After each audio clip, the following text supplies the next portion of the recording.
అన్నా మన దెబ్బ కాడేపటికి పారిపోయి ఉంటాడన్నా. ఆడదానిలాగా పారిపోతాడో మగాడ్లాగా బరిలోకి దిగుతాడో చూద్దాం. అన్నా దిగాడన్నా.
వద్దు వద్దు అంటే కత్తి పట్టించారు కదరా.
ఎక్కడా ఎక్కడా ఎక్కడా ఎక్కడా రాయ్ రాయ్ రాయ్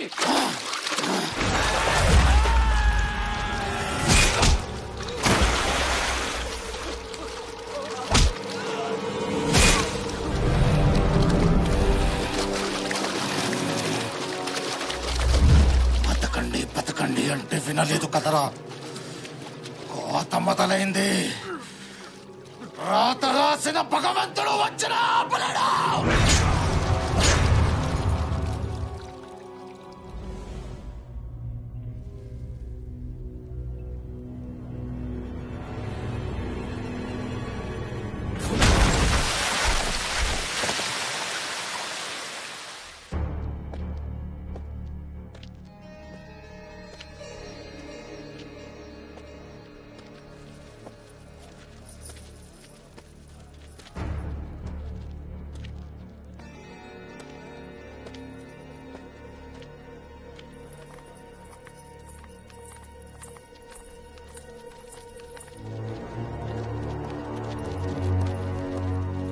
బాబు, వాళ్ళు చంపారని మీరేం దిగులు పడద్దు.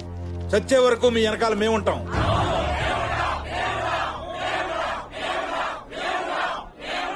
ఈ సమస్య నాది.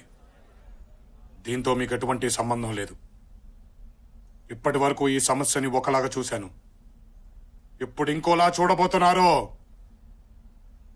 ఈ ఇంటి వారసుడుగా అది నా బాధ్యత. మీరందరూ బయలుదేరొచ్చు.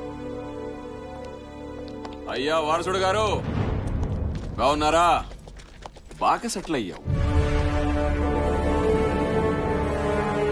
ఎంత ధైర్యం రా నీకు ఇంట్లో అడుగు పెట్టడానికి? ఆగండి ఆగండి, నేను చెప్పేది వినండి. ఆగండి. ఒక్క విషయం తేల్చడానికి వచ్చాను. మీరు ఇంటి బిడ్డగా చూస్తున్నవాడు హైదరాబాద్ లో ఒక్క అనాథ.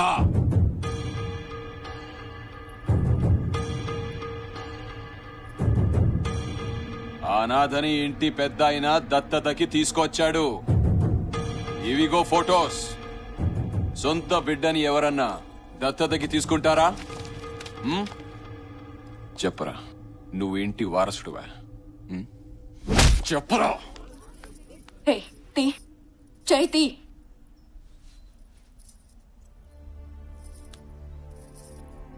నా మీద ఒట్టేసి చెప్పు, నువ్వు నిజంగా మా తమ్ముడివి కదూ?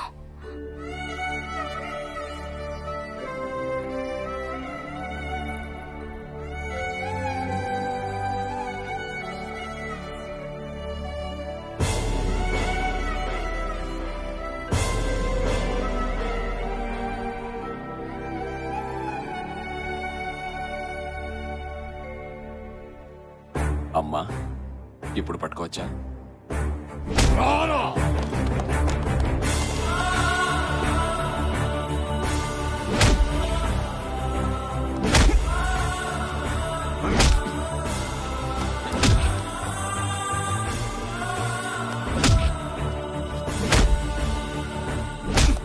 నువ్వు ఇక్కడ సెటిల్ అయ్యావంటే ఇంటి వారసుడిని ఏం చేశావు? ఏం చేశావు? చంపావు కదూ?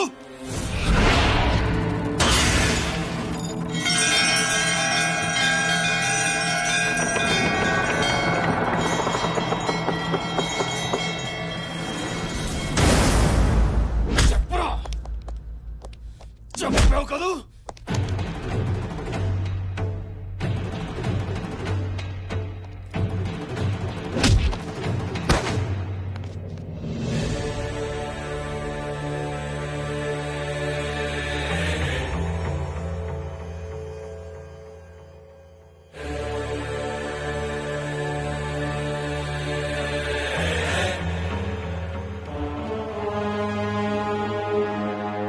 వాడి ఇంటి బిడ్డని చంపాడు. 25 సంవత్సరాల క్రితం ప్రాణం లేకుండా పుట్టిన నా బిడ్డని వీడెలా చంపుతాడ్రా?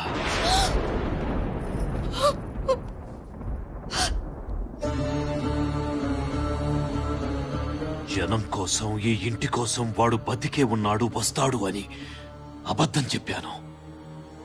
బిడ్డ చనిపోయినప్పుడే సగం చచ్చాను. శత్రువు క్షమాభిక్ష పెట్టినప్పుడు పూర్తిగా చచ్చిపోయాను. వీరుడిగా 25 ఏళ్ల తర్వాత వస్తాడన్న నీ కొడుకు రావాలి. వాడిని నరికి నీ చేతి తల కొరివి పెట్టిస్తా. అప్పటి వరకు నిన్ను చాఫనివ్వడం, నేను చాఫను. ఒకవేళ పౌరుషంతో నువ్వు చస్తే నీ ఇంట్లో ఎవరు బతకరు. పా.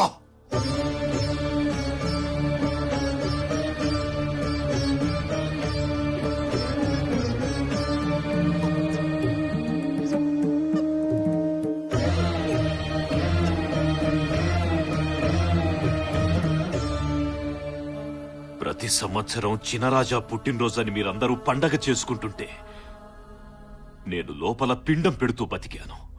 దేవుడు ఏదో ఒక రూపంలో వస్తాడన్న నమ్మకంతో అబద్ధం చెప్పాను. దేవుడే వచ్చాడు.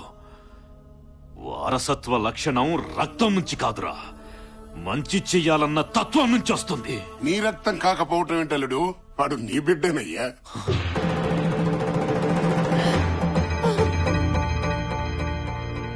ఆనాడు నా బిడ్డ బాధ చూడలేక నేను చెయ్యరాని తప్పు చేశాను. ఈ రోజు చాలా మంచి రోజమ్మా. పండంటి మగబిడ్డను కంటావు. వద్దు నాన్న, ఆడపిల్లే కావాలనుకుంటున్నాను. ఈ గొడవల వల్ల ఏం మిగిలింది నాన్న? ఆయనొక్కడు తప్ప.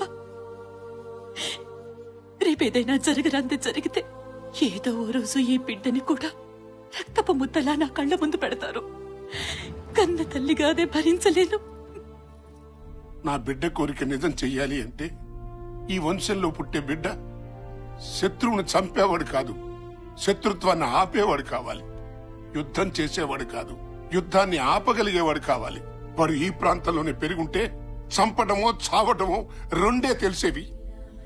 కాని వాడికి ప్రాణం విలువ తెలియాలి, బ్రతుకు విలువ తెలియాలి, ఆకలి విలువ తెలియాలి, కష్టం తెలియాలి, కన్నీటి విలువ తెలియాలి అని అనాథాశ్రమంలో పడేస్తే అల్లారు ముద్దుగా పెరగాల్సిన వాడు అనాథగా అల్లాడిపోయాడు.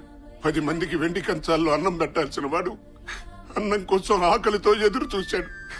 పట్టు పరుపుల మీద పడుకోవాల్సిన నా బిడ్డ ఫుట్పాత్ల మీద పడుకున్నాడు.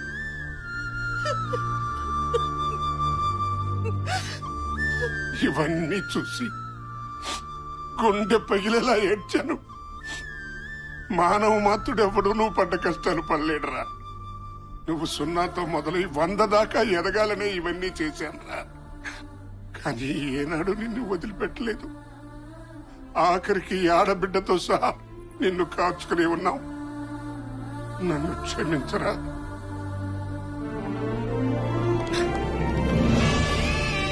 నన్ను క్షమించరా మనవడా, క్షమించు.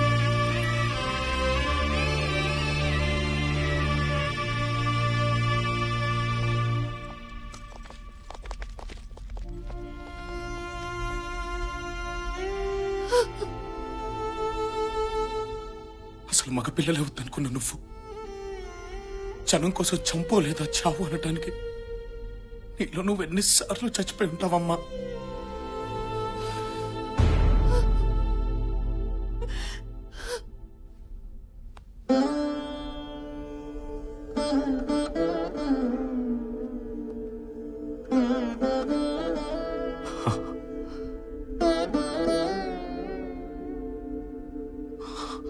నీ తల్లి ఆశయం నుండి పుట్టిన వాడివి. ఇప్పుడు నాకు నీలో 70 ఏళ్ల చరిత్రని తిరగరాసేవాడు కనిపిస్తున్నాడు. 25 సంవత్సరాలుగా నేనెదురు చూసింది, నీ తల్లి ఎదురు చూసింది, బిడ్డల్ని పోగొట్టుకున్న ఈ జనం ఎదురు చూసింది ఈ రోజు కోసమే. నీకు నచ్చేది, జనం మెచ్చేది చెయ్యి.